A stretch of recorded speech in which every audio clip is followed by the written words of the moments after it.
திருச்செந்தூர் சுப்பிரமணிய சுவாமி திருக்கோவிலில் நடைபெற்று வரும் கந்தசஷ்டி விழாவின் முக்கிய நிகழ்ச்சியான சூரசம்ஹாரம் நாளை நடைபெற உள்ளதால் பல்வேறு விரிவான ஏற்பாடுகள் செய்யப்பட்டுள்ளன. இது பற்றிய ஒரு செய்தி தொகுப்பு.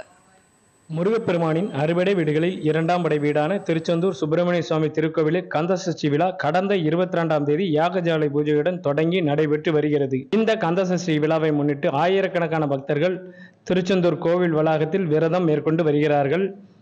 அவர்கள் தொடர்ந்து கந்தசஷ்டி கவசத்தை பாராயணம் செய்து வருகின்றனர். கந்தசஷ்டி விழாவின் முக்கிய நிகழ்ச்சியான சூரசம்ஹாரம் நாளை 27ஆம் தேதி மாலை கோவில் கடற்கரையில் நடைபெற உள்ளது. இந்த சூரசம்ஹார நிகழ்ச்சியை காண்பதற்காக லட்சக்கணக்கான பக்தர்கள் வருகை தருவார்கள் என்பதனால் கோவில் கடற்கரையில் மணல் சமல்படுத்தப்பட்டு தடுப்பு வேலிகள் அமைக்கப்பட்டுள்ளன.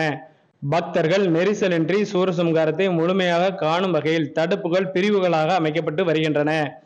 பக்தர்களுக்கு தேவையான குடிநீர், கழிப்பிட வசதிகள் அதிகரிக்கப்பட்டுள்ளன. சிறப்பு மருத்துவ முகாம்கள் அமைக்கப்பட்டுள்ளன.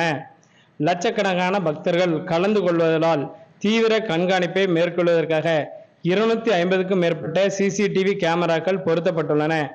4000 போலீசார் பாதுகாப்பு பணியில் ஈடுபட உள்ளனர்.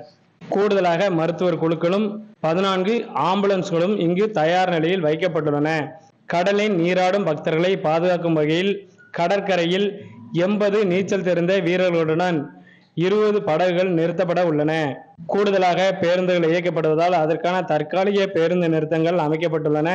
தாம்பரம் திருநெல்வேலி இடையே சிறப்பு ரயில் இயக்கப்படுகிறது. நாளை தூத்துக்குடி மாவட்டத்திற்கு உள்ளூர் விடுமுறை அறிவிக்கப்பட்டுள்ளது. கந்தசஷ்டி விழா ஏற்பாடுகள் குறித்து அங்கு வந்திருந்த பக்தர் ஒருவர் தெரிவிக்கையில், எல்லா வருடத்தையும் விட இந்த வருடத்திலே சூரசம்ஹார மூர்த்தி நடக்கக்கூடிய இடத்திலும் எல்லோரும் பார்ப்பதற்கு தகுந்த ஒரு அமைப்பை அமைத்து கொடுத்திருக்கிறார்கள். எல்லா வருடத்தை விட இந்த வருடம் முருகன் நமக்கு ஏகப்பட்ட அருளை கொடுத்திருக்கிறார். அவரை பார்ப்பதற்காக ஏகப்பட்ட ஜனங்கள் கடல் அலை போல வந்து கொண்டு இருக்கிறது. இந்த திருவிழாவிலே நாளைய தினத்திலே சிறப்பான முறையிலே சூரசம்ஹாரம் நடக்க இருக்கிறது.